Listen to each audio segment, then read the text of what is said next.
কাকা কাকা কি করছেন রে বা? এই তো বাবা গরু গুঞ্জি বাঁকাচ্ছি, গরু মুখা লাগে। হ্যাঁ হ্যাঁ, এটা কি বন্দি? হয় এটা কি কি হবে এটা যে? গরুর মুখা চলে যাবে। এটা কি ধুমা দিবেন নাকি? হয় ধুমা ধুমা। ধুমা হয় ধুমা দেখো কি করছেন কও? ঘুমায় এই যে দেখো এটা গরুর মশা তাড়ানোর জন্য হাজার হাজার টাকা খরচ করছেন। হ্যাঁ এই মশা কিন্তু তাড়ানোর জন্য হাজার টাকা খরচ করা লাগবে না, বুঝছেন? হ্যাঁ এরা বুন্দি, এরা হলো বুন্দি, এরা হলো বুন্দি। হ্যাঁ খেয়ার দিয়া বেনি বেনি করে এই বুন্দি বাঁকা গোয়াল ঘর দিয়া থুবে, বুঝছেন? হ্যাঁ এটা দিয়া থুলে তোমার একটা মশাও ওই গরুর পাওয়ার ধরবে না। না এই হাজার টাকা খরচ করা খালি ওই কয়েল কিনছেন, কয়েল কিনো। আর কয়েলের ধোঁয়ার উপর দেয়া মশা লাভ আছে।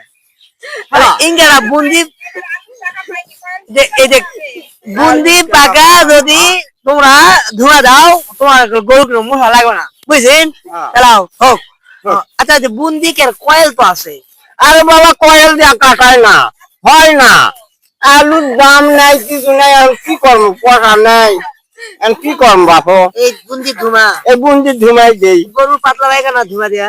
না কিচ্ছু করে না, একটা গরু লোক শুয়া থাকে বাপু। তাই হয় আলুর দাম পেলে আলুর দাম পেলে না কয়েল টয়েল কিনি হিনি না, পয়সা থাকলে হিনি হলো হিনি কয়েল দিয়াই থাকি। আচ্ছা ঠিক আছে, তাহলে এইভাবেই সবাইকে বলি বুন্দি পাকা মানে বেনি বেনি করে আপনারা এছাড়া আলুর দাম পাননি তারা হলে ইনকা করো। হ্যাঁ বুঝা পারছি না বার কি কবা চাচ্ছি তোমার, আমি কি করছি বুঝা পারছি তো?